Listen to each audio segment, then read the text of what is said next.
సుమారుగా 7 సంవత్సరాల క్రితం షాద్ నగర్ ప్రాంతానికి వెళ్ళాను. దైవజనులు డేవిడ్ గారని వాక్యం చెప్పడానికి ఆహ్వానించారు. వారి రక్షణ సాక్ష్యం నేను అడిగాను.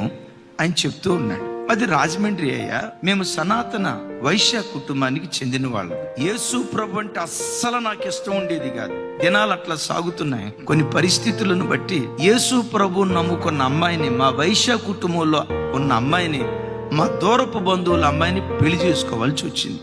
కానీ నా భార్య చాలా మంచిది. ఒకరోజు నా దగ్గరకు వచ్చి, నిన్నేం అడగనయ్యా, పట్టు చీరలు కొనిపెట్టమన్ను, బంగారం కొనిపెట్టమన్ను, వెండి బంగారాలు కొనిపెట్టమన్ను, ఆస్తిపాస్తులు కొనిపెట్టమన్ను, బైబిల్ చదువుకునే అవకాశం నాకు ఇయ్యయ్యా, ప్రార్థన చేసుకునే అవకాశం నాకు ఇవ్వయ్యా, ఆదివారం ఒక్కరోజు చర్చికి వెళ్ళే అవకాశం ఒక్కటి అయ్యా.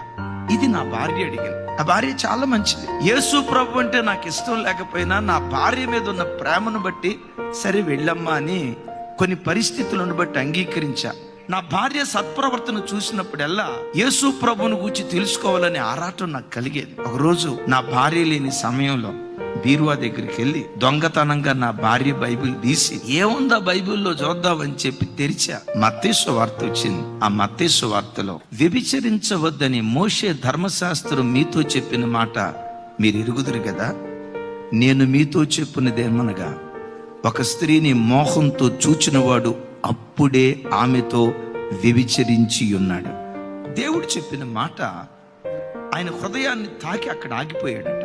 అరే, యేసు ప్రభుని ఆరాధించే ప్రజలు చూపుల్లో కూడా పాపం చేయకూడదని దేవుడు చెప్తున్నాడంటే, తన దగ్గరకు వచ్చిన ప్రజలు చూపుల్లో కూడా పాపము లేని పవిత్రమైన జీవితం జీవించాలని తన ప్రజలకు చెప్తున్నాడంటే, అసలు ఆ దేవుడు ఇంకెంత నీతిపరుడై ఉంటాడో ఒకసారి చూద్దామని బైబిల్ చదవటం ప్రారంభించాడట. బైబిల్ అంతా చదివి పూర్తి చేసే లోపు యేసుక్రీస్తును స్వరక్షకునిగా అంగీకరించి బాప్తిస్మం తీసుకొని అదే బైబిల్ తీసుకొని రాజమండ్రి నుండి షాద్ నగర్ ప్రాంతానికి వచ్చి దేవుని సేవ చేస్తూ 100 మంది ప్రజలను ప్రభు తట్టు త్రిప్పాడు. నేను అడిగా, యేసు ప్రభులో ఏం చూసావయ్యా? సాటి లేని పరిశుద్ధతను చూశా, సాటి లేని నీతిమంతత్వాన్ని చూశా. ఎన్నో గ్రంథాలు నేను చదివానయ్యా. ఏ దేవునిలో దొరకని పవిత్రత, ఏ దేవునిలో దొరకని యథార్థత యేసుక్రీస్తులో మాత్రమే నేను చూశా. ఆయన అంటూ అన్నాడు, ఆయన ఆరాధించే ప్రజలు చూపుల్లో కూడా పాపం చేయకూడదని ఆ స్టాండర్డ్ తన ప్రజల దగ్గర నుంచి కోరుకున్నాడంటే అసలు ఆ దేవుడు ఇంకెంత స్టాండర్డ్ కలిగిన దేవుడు అయి ఉంటాడు కదా. అది నా మనసును ప్రభు తట్టు త్రిప్పింది.